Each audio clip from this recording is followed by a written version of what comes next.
Bonjour mesdames, bienvenue aux méditations quotidiennes au féminin. Aujourd'hui, un appel désespéré. Mais elle vient se prosterner devant lui en disant « Seigneur, viens à mon secours » Matthieu 15, verset 25. La foi de la femme cananéenne a longtemps été un sujet de discussion parmi les lecteurs de la Bible. À première vue, il existe une contradiction entre la dureté apparente de Jésus envers cette femme et la notion chrétienne d'un Dieu d'amour, de compassion, de miséricorde.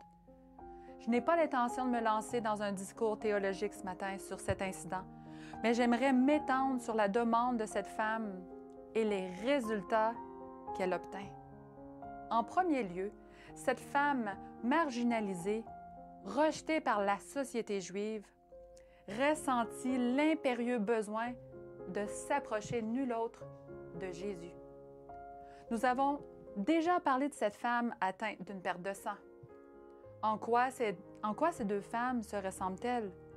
Toutes deux vivaient une situation désespérante. Elles étaient considérées coupables. Elles méritaient le malheur qui les frappait. Tiens-toi!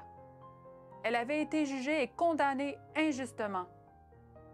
Mais malgré tout, elle était convaincue que Jésus s'occuperait d'elles et résoudrait leurs difficultés.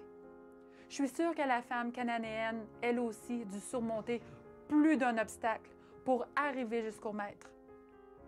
Peux-tu t'identifier à elle d'une façon ou d'une autre? Moi, je le peux.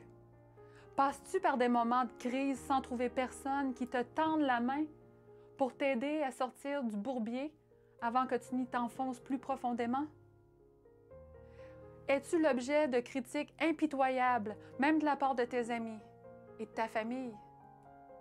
Alors, comme ces deux femmes, l'unique remède est d'aller aujourd'hui, pas demain, mais aujourd'hui même, à Jésus. N'attends pas plus longtemps, fais-le maintenant.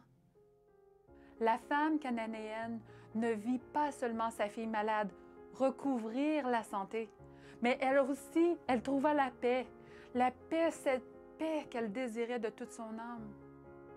Si tu t'approches de Jésus à chaque matin, tu ne verras pas seulement qu'il peut guérir tes enfants qui sont atteints de maladies physiques, mais tu recevras aussi le baume qui guérit toutes les blessures, y compris celles de l'âme. Laisse pas échapper l'occasion de faire appel au Seigneur, appelle-le. Il sera toujours à l'écoute.